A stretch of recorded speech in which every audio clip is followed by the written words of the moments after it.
again to Coin Corner and Hobbies, a favorite haunt of mine when I lived in the Oregon coast area.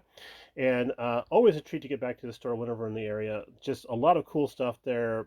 They have G.I. Joe, He-Man, Barbie, Hot Wheels, you name it, they got it. It's all vintage stuff.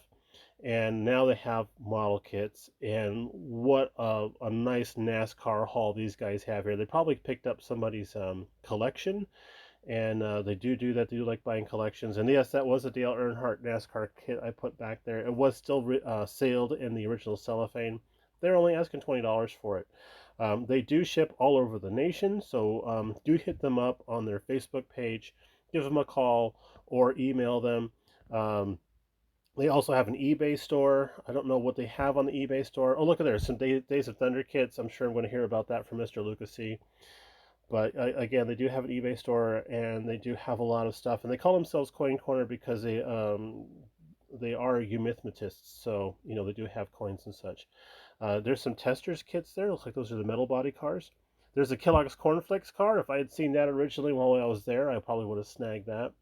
And I was eyeballing this hot rod pickup truck. That I thought that looked like a good kit. But their prices were very, very, very good. And I did end up picking up a helicopter kit. I'll have to show you in a stash ad video. STP kit. They're actually, I think they were asking like $15 for that one. I couldn't believe it. And oh look, a Cartoon Network car.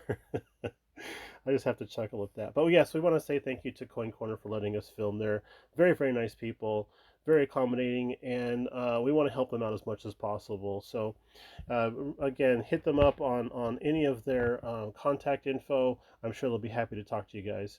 So thanks again for tuning in once again, and we'll talk to you a little bit later on. Bye now.